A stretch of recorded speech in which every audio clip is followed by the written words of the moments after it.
أشرقت نفسي بنور من فؤادي حينما رددت يا رب العباد وانتشت روحي وصار الدمع يجري يا إلهي خذ بقلبي للرشاد أشرقت نفسي. Baqara suresi tefsirinin 89. ayetinden başlayıp okuyayım inşallah. Bismillah, elhamdülillah, ve salatu ve selam ala Resulillah ve ala alihi ve sahbihi ecma'in. Rabbi şirahli sadri ve yessirli emri ve ahlul uqdeten min lisani yefqahu kavli. Amma ba'd, esselamu aleyküm ve rahmetullahi ve berekatuhu. Tövende dehtanlağa İbn Kesir rahimehullah'ın Kur'an-ı Kerim tefsirinden Uygur tercümesinin Bakara suresi 89. ayetinden başlayıp okuyayım inşallah. Euzu billahi mineşşeytanirracim. Ulağa Allah tarafından ulardaki kitap, Tevrat'ını tasdiqlaydigan kitap, Kur'an nazil bolgan çağda onun işenmedi. İlgir ula Muhammed aleyhisselamni vasita qilib kafirlarga qarshi o'zlariga yordam kelishini tilaydi. Ular biladigan, ya'ni Tevratda süpti bayon qilingan payg'ambar kelgan chaqda Allah kafirlarga payg'ambarlarning tuganchisini inkor qilgan Yahudilarning payg'ambar alayhissalomning payg'ambar bo'lib kelishini kutishi va u payg'ambar bo'lib kelsa uning ishonmaganligi. Ularga Alloh tarafidan ulardagi kitob Tevratni tasdiqlaydigan kitob Qur'on nazil bo'lgan chaqda, ya'ni Muhammad alayhissalomga tushgan Qur'on Yahudilarning kitobi bo'lgan Tevratning hukmini tasdiq qilguchidir. Ilgari ular Muhammad alayhissalomni vasita qilib kafirlarga qarshi özleriga yordam kelishini tilaydi. Ya'ni Yahudilar payg'ambar alayhissalom kelishdan burun mushriklardan bo'lgan dushmanlari bilan urushgan chaqda oxir zamonda bir payg'ambar avatildi. Biz uning bilan billa sizlarni Ad va Eram xalqini o'ltirgandek o'ltiramiz deb payg'ambar alayhissalomning kelib yordam qilishini kutadi. Muhammad ibn Ishaq ibn Abbas radiyallohu anhumanın mundaq deganligini rivoyat qiladi. Payg'ambar alayhissalom kelishdan burun Yahudilar Avs bilan Xazraj qabilasiga qarshi payg'ambar alayhissalomdan yordam kutadi. Alloh taolo payg'ambar alayhissalomni arablarning ichidan avatdi. Shuning bilan ular payg'ambar alayhissalomga iymon etmay, aksicha payg'ambar alayhissalom to'g'risida ilgari degan so'zlardan tenib oldi. Ularga Muaz ibn Jabal va Banu Salimning tuqqani Bashir ibn Burai ibn Ma'rur mundaq deydi. Ey Yahudilar jamiyasi, sizlar Allohdan qo'rqinglar va islomga kiringlar. Sizlar biz mushrik chig'imizda Muhammad alayhissalomning kelishi bilan bizga qarshi yordam kutayotdinglar.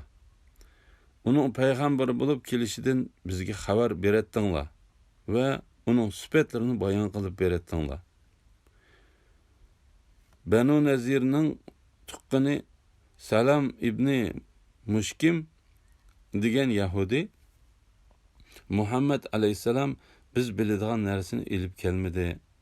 Biz sizlarga nima degan to'q dedi. Allah uning bu so'zi haqida tuvendik oyatni tushirdi. Ularga Alloh tarafidan ulardagi kitob Tevratni tasdiqlaydigan kitob Qur'on nozil bo'lgan chaqda uningga ishonmadi. Abu Aliya mundaq deydi. Yahudilar Arab mushriklariga qarshi payg'ambar alayhissalomning kelishi bilan yordam so'rab mundaq dedi. Ey Allah, bizning kitoblarimizda sifatlari bayon qilingan payg'ambarni avatgin. Biz uning bilan billa mushriklarni azoblab o'ltiraylik. Allah Teala Muhammed Aleyhisselam'ı peygamber kılıp evetti.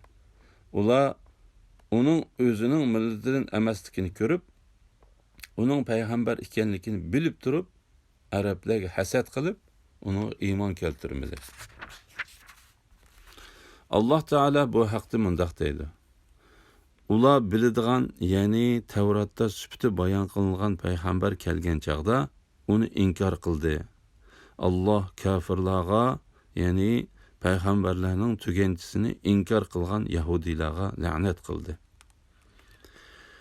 Yahudiylarning Allah nazil qilgan Qur'onni inkor qilishi Allah'ның öz fazlini, ya'ni payg'ambarligini xohlagan bandasiga tushirganligiga hasad qilish yuzidandir. Ularning o'zlarini, ya'ni iymonini kufrga setishi ajab yomon ishdir. Ular ustiga g'azabga tegishlik bo'ldi. Kafirlar xorlig'ichi azobga duchor bo'ladi. Ularning o'zlarini, ya'ni iymonini kufrga setishi ajab yomon ishdir. Mujahid bu oyatning ma'nosi haqida mundaq deydi. Ya'ni Yahudiylar haqqa nohaqni almashtirib, payg'ambar alayhisalom ilib kelgan narsani bayon qilishning o'rniga uni yoshirdi. Suddi bu oyatning ma'nosi haqida mundaq deydi. Ularning Alloh taolo payg'ambar alayhisalomga tushirgan narsaga ishinib, uningga yordam qilishning o'rniga uni inkor qilib, o'zlarining xohishi bo'yicha o'zgartib olganligi ajab yomon ishdir. Ularni shunday qilishga majbur qilgan narsa ularning Alloh taolaning o'z fazlini bandalardan xohlagan kishiga tushirganligiga hasad qilib yomon ko'rishidir.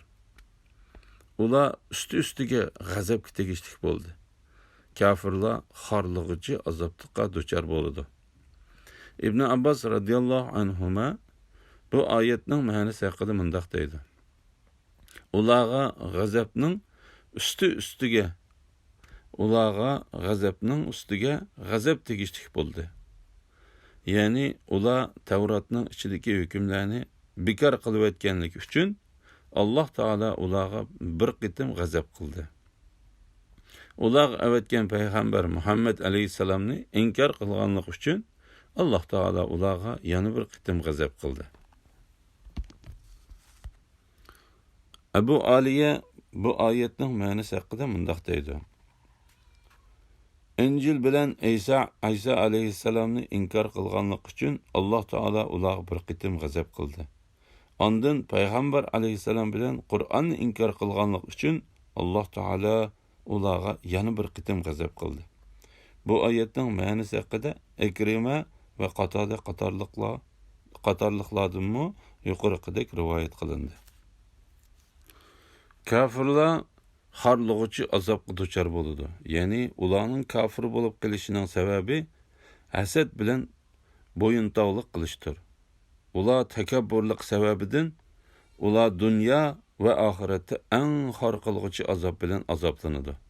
Alloh taolo bu haqda mundaq deydi. Shubhisizki, mening ibodatimdan cho'ngchilik qilib, bosh tortadiganlar xor holda jahannamga kiradi. Ya'ni ular dovzaqqa nihoyat xorlangan holda kiradi. Imom Ahmad Amr ibn Shuaybning cho'ng otasidan payg'ambar alayhisalomning mundaq deganligini rivoyat qiladi. Qiyomat kuni takabburlik qilg'uvchilarning surati zarraga o'xshash kichik holatdagi odamlarning shaklida turg'izildi. Har qanday kichik narsami ulardan cho'ng ko'rindi. Ular jahannamdagi Bavlas ismli dozaqqa kirdi. Ularni anyorning o'tlari qorshaydi. Ular dozaqdagi kishilardan oqqan qon yering bilan sug'urildi. Ularga Alloh nazil qilgan kitobga, ya'ni Qur'onga iymon keltiringlar deyilsa, ular o'zimizga nazil qilingan kitobga, ya'ni Tavratga iymon keltiramiz deydi. Onundan keyingi kitobga, ya'ni Qur'onga ishonmaydi. Halbuki u, ya'ni Qur'on haqdir. Ularning qo'lidagi kitobni tasdiq qiluvchidir.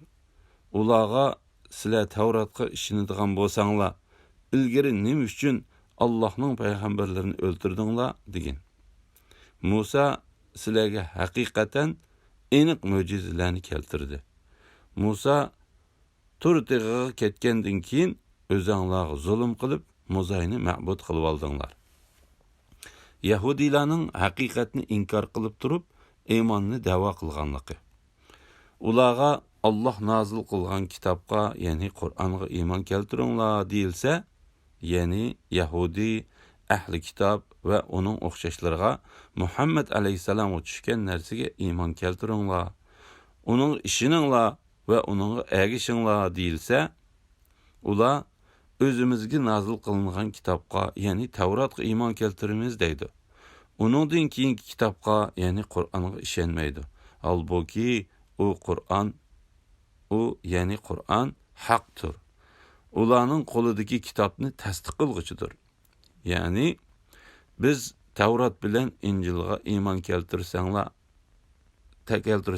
bo'ldi. Boshqasiga iymon keltirmaymiz deydi.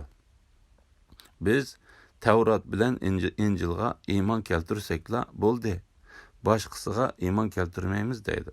Ular payg'ambar alayhisalomga tushgan narsaning to'g'riligini bilib turib, bizga tushgan narsadan boshqasiga iymon keltirmaymiz deydi. Ularga sizlar Tavratga ishonadigan bo'lsanglar, ilgari nima uchun Allohning payg'ambarlarini o'ldirdinglar degan.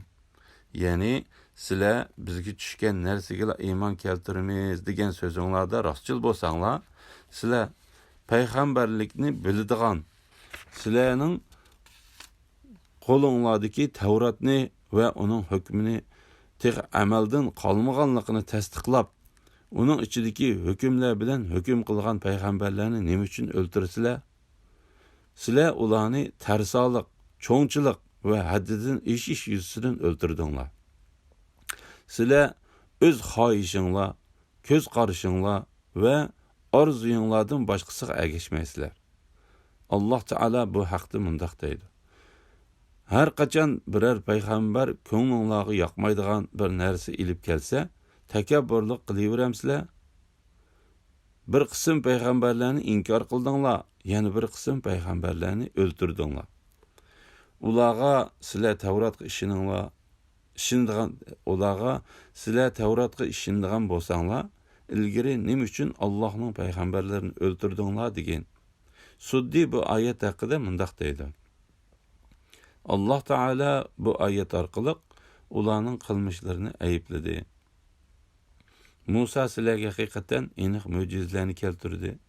Ya'ni Musa alayhisalom o'zining payg'ambar ekanligiga, Alloh taoladan boshqa ibodat qilishga loyiq hech qanday ilohning yo'qligiga uchuq alomatlarni va keskin paketlarni elib kelgan bo'lib, u paketlar suv, chiketka, pit, paqa, qon ofatlari, hasa, qo'l, dengizning yerilishi, bulut bilan soy tushirib berish, taranjibin bilan bo'dunni oziqliq qilib berish, toshdan suv chiqarib berish qatorliq mo'jizalar bilan bulardan boshqa Yahudiylarning ko'z oldida bo'lgan nurg'unlagan ishlardir.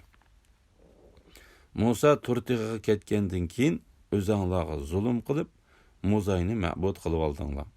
Ya'ni sizlar ayni zamonda Musa Alloh bilan so'zlashish uchun Turtig'iga ketgandan keyin Alloh taoladan yuz o'rib Muzayga ibodat qildinglar. Alloh taolo bu vaqtda mundaq deydi. Musaning qavmi Musadan keyin, ya'ni Musa Robbiga munojat qilish uchun Turtig'iga ketgandan keyin zinnat buyumlaridan mo'zaydek ovoz chiqaradigan bir jonsiz mo'zay yasadi. O'zinglarga zulm qilib mo'zayni ma'bud qilib oldinglar. Ya'ni Alloh taoladan boshqa hech qanday ilohning yo'qligini bilib turib, mo'zayga ibodat qilganliginglar o'zinglarga zulm qilganliginglardir. Alloh taolo bu vaqtda mundaq deydi. Ular mo'zayga cho'qinganliklariga pushaymon qilgan va rost ozg'anliklarini tushungan chaqda, agar Robbimiz bizga rahim qilmasa va mag'firat qilmasa, biz albatta ziyon tortquchilardan bo'lamiz dedi. Öz vaqtida biz sizlardan Tavratga amal qilishga chin va'da olgan edik. Sizlarga men nozil qilgan kitobni mahkam tutinglar, bo'lmasa ustinglarga tog'ni tashlaymiz deb tur teg'ini ustinglarga tiklidik va Tavratga quloq solinglar dedik. Ular so'zingga quloq soldik, amringga osiylik qildik deyishdi. Ularning kufri tufaylidan dillariga Mo'zayning muhabbati singib ketdi. Ularga agar sizlar mu'min bo'lsanglar, iymoninglar sizlarni ajab yomon ishga buyuradigan. Sizlar mu'min emas, chunki iymon Mo'zayga cho'qinishga buyurmaydi degan. Allah Taala Yahudilarning ustiga turteg'ini ko'tirib turib, va'da olganligi, ondan ularning osiylik qilganligi. Allah Taala ularning sodir qilgan xatoliklarini va'daga xiloflik qilib, uningdan yuz o'rganligini, hatto va'dani qabul qilishi uchun ularning ustiga turteg'ini tutib turganligini, ondan ularning va'daga xiloflik qilganligini bayon qilib berdi. Shuning uchun oyatda mundaq deb keldi. Ular so'zingga quloq soldik, amringga osiylik qildik deyishdi. Bu mazmunga munosabatli oyatlar yuqorida sharhlandi. Ularning kufri tufaylidan dillariga Mo'zayning muhabbati singib ketdi. Abdurrazzaq bu oyatning ma'nosi haqida Qatadaning mundaq deganligini rivoyat qiladi. Mo'zayni yaxshi ko'rish ularning qalbiga singib ketdi. Ularga agar sizlar mu'min bo'lsanglar, iymoninglar sizlarni ajab yomon ishga buyuradigan. Sizlar mu'min emas, chunki iymon Mo'zayga cho'qinishga buyurmaydi degan. Ya'ni sizlarning tarixdan buyon Alloh taolaning oyatlarini inkor qilishinglar, Allohning payg'ambarlariga qarshi turishinglar va payg'ambar Muhammad alayhisalomga iymon etmaganliginglar bekmi yomon ishdir. Muhammad alayhisalomga iymon etmaganliginglar sizlar o'tkazgan eng cho'ng xatolikdir.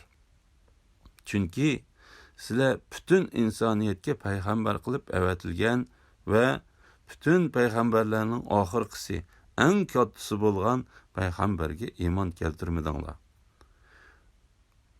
Va'dasidan yenib olgan, Alloh taolaning oyatlarini buzgan va Alloh taolani qo'yib Mo'zayga ibodat qilgan turib, qandoqmi iymonni da'vo qilsizlar? Ularga agar oxirat yurti, ya'ni jannat Allohning qishida sizlar gumon qilgandek boshqalarga emas, yolg'iz sizlarga xos bo'lsa, sizlarni jannatga ulashtiradigan o'limni orzu qilib biqinglar. Jannat bizga xos degan so'zinglarda rostchil bo'lsanglar degan. Ular qilgan yomon amallari sababli o'limni hargizmi orzu qilmaydi. Alloh zolimlarni obdan bilgichidir. Shubhisizki ularni hayotga hamma kishidan mushriklardanmi hiris ko'rsan. Har biri 1000 yil umr ko'rishni orzu qiladi. Uzun umr ko'rish ularni azobdan qutultirib qola olmaydi. Alloh ularning qilmishlarini aniq ko'rib turguchidir. Yahudilarni la'nat bilan duo qilishga chaqirish. Ularga agar oxirat yurti, ya'ni jannat Alloh taolaning qishida sizlar gumon qilgandek boshqalarga emas, yolg'iz sizlarga xos bo'lsa, sizlarni jannatga ulashtiradigan o'limni orzu qilib biqinglar. Jannat bizga xos degan so'zinglarda rostchil bo'lsanglar degan. Muhammad ibn Ishoq bu oyatning ma'nosi haqida Ibn Abbas radhiyallohu anhumaning mundaq deganligini rivoyat qiladi. Alloh taolo payg'ambari Muhammad alayhisalomga sizlarning qaysinglar, ya'ni Yahudilar yoki sizlardan qaysinglar yolg'onchi bo'lsa, shuning o'lib ketishiga duo qilinglar dedi. Ular qilgan yomon amallari sababli o'limni hargiz orzu qilmaydi. Alloh zolimlarni obdan bilgichidir. Ya'ni Yahudilar payg'ambar alayhisalom bilan duo qilishga unumidi. Ularning unumasligi sening haqiqiy payg'ambarligingni bilib turib, seni inkor qilganligi uchundir. Eğer ula Peygamber aleyhisselamның ölümünü tilangla degan kunida ölümünü tilep dua kılgan bolsa, yer yüzüde bir mi Yahudi terik kalmay, hemmisi ölüp ketken bulattı. Ölümni arzu kılıp beqinglar. Cennet bizgele xas degan sözüңlarda rastçıl bolsаңlar degan. Abdurrazzaq bu ayetning ma'nosi haqida İbn Abbas radiyallahu anhumaning mundaq deganligini rivoyat qildi. Agar Yahudilar ölümni tilagan bo'lsa, hammasi o'lib ketadi. İbn Jarir bu ayetning ma'nosi haqida mundaq deydi. Bizga payg'ambar alayhisalomning mundaq deganligi yetdi. Agar Yahudilar ölümni tilagan bo'lsa, ularning hammasi o'lib ketib, cho'qim o'zlarining do'zaxdagi o'rinlarini ko'rgan bo'ladi. Agar payg'ambar alayhisalom bilan la'nat o'qishqili chiqqan bo'lsa, Yahudilar öyleriga qaytganda bola chaqalarini va mol mulkini topolmagan bo'ladi. Alloh taolo bu vaqtda mundaq deydi: Ey Muhammad sallallohu alayhi vasallam, aytqinki, ey Yahudilar, agar sizlar boshqalarni emas, faqat o'zinglarnila Allohning do'stlari deb da'vo qildigan bo'lsanglar, oxiratning rohatiga tezroq yetish uchun o'limni orzu qilib beqinglar. Agar bu da'voyinglarda rostchil bo'lsanglar, ular qilgan gunohlari tufaylidan o'limni hargiz orzu qilmaydi. Ular zolimlarni bilguchidir. Ey Muhammad sallallohu alayhi vasallam, sizlar qochadigan ölüm çoqum sizlarga yo'liqidi. Ondan sizlar g'ayibni va oshkorini bilguchi Allohning dargohiga qaytarilasizlar. Allah sizlarga qilmishinglarni aytib berdi degan. Ular o'zlarini Alloh taolaning bolalari va Alloh taolaning eng yaxshi ko'radigan kishilari deb gumon qilib, jannatga Yahudi yoki Xristian bo'lgan kishidan boshqasi hargizmi kirolmaydi deb qaraydi. Ular o'zlari yoki musulmonlardan qaysi taraf yolg'onchi bo'lsa, ularning o'lib ketishiga duo qilishga chaqirildi. Ular la'nat tilashdan va duo qilishdan qo'rqqandan keyin ularning ichidagi har bir kishi o'zlarining nohaq yo'lda ekanligini bildi. Chunki ular o'zlarining qilgan biz Alloh taolaning bolalari va uning eng yaxshi ko'radigan kishilari degan da'vosida ishonchisi bo'lgan bo'lsa, la'nat tilashga albatta jur'at qilgan bo'ladi. Ularning undaq qilolmaganligidan yolg'onchiligi bilinib qoldi. Yahudilar la'nat tilashga chaqirilgandek, Najron qabilasidan kelgan xristianlarning elchilari keskin paketlarning oldida uningga qanoat qilmay qarshilashib turgandan keyin Payg'ambar alayhissalom ularni la'nat tilashga chaqirdi. Alloh taolo bu vaqtda mundaq deydi: Sen Isa to'g'riliq haqiqiy ma'lumotga ega bo'lganingdan keyin kimlarki sen bilan munozirlashsa, sen ularga kelinglar, o'g'illarimizni va o'g'illaringlarni, ayollarimizni va ayollaringlarni, o'zlarimizni va o'zlaringlarni yig'ib, Allohning la'nati yolg'onchilarga bo'lsin deb Allohga yolvorib duo qilayli degan. Xristianlar la'nat tilashga chaqirilganligini ko'rib, ba'zisiga Alloh bilan qasamki, sizlar bu payg'ambar bilan la'nat tilashga chiqsanglar, ko'zni yumib ochqicha sizlarning ishinglardan bir simi terik qolmaydi deyishdi. Ondan ular sulhi tuzishni tanlab, her yili ma'lum miqdorda to'lam to'lashga qo'shildi. Abu Ubayda ibn Jarrohni ularga mas'ul qilib avatdi. To'lam to'lashga qo'shilganligi ularning payg'ambar alayhissalomga bosh ekkanligining alomatidir. Yahudilarning uzun ömür ko'rishga bakmi erisman ekanligi. Yahudilar o'lgandan keyin do'zaxda qattiq azobga duchor bo'lganligini bilganlikdan oxiratga kechikib berish orzusida ömrünün uzun bo'lishiga kafirdan bak erismandir. Chunki dünya mu'minlarning turmusidir. Kafirlarning jannatidir. Alloh taolo bu haqda mundaq deydi: Shubhisizki ularni hayotga hamma kishidan, hatto mushriklardanmi hiris ko'rsan. Har biri 1000 yil umr ko'rishni orzu qiladi. Bu oyatning ma'nosi haqida Mujahid mundaq deydi. Ular umr bo'yi xatolik o'tkazishni yaxshi ko'rdi. Uzun umr ko'rish ularni azobdan qutultirib qola olmaydi. Muhammad ibn Ishaq bu oyatning ma'nosi haqida Ibn Abbas radhiyallohu anhumaning mundaq deganligini rivoyat qiladi. Ya'ni uzun umr ko'rish bilanla azobdan qutulib qola olmaydi. Mushriklarmi o'lgandan keyin qayta tirilishni orzu qilmag'achqa yashashni yaxshi ko'rdi. Yahudiylarmi oxiratda bo'ladigan azobni bilganligi uchun uzun yashashni yaxshi ko'rdi. Abdurrahman ibn Zaid Aslam bu oyat haqida mundaq deydi. Yahudiylar uzun yashashga kofirlardan hirisman keladi. Ularning har birisi 1000 yil yashashni yaxshi ko'rdi. Ular qancha uzun yashasimi, xuddi shayton kofir bo'lganligi uchun ko'rgan umri uningga hech qanday foyda ilib kelmaganiga o'xshash, ularni azobdan qutuldira olmaydi. Alloh ularning qilmishlarini aniq ko'rib turuvchidir. Ya'ni Alloh bandalari qilayotgan yaxshi yoki yomon ish bo'lsin, hammani bilib va ko'rib turuvchi. Har bir kishiga uning qilgan ishi bo'yicha mukofot berguchi yoki jazoga tortquchidir. Alhamdulillah. Allohga shukrlar bo'lsin. Shuning bilan bu qitimqi o'qishimizda Baqara surasining tafsirining 96-oyatigacha angladinglar. Oxirini keyingi o'qishimizda inshaalloh davomlashtiramiz.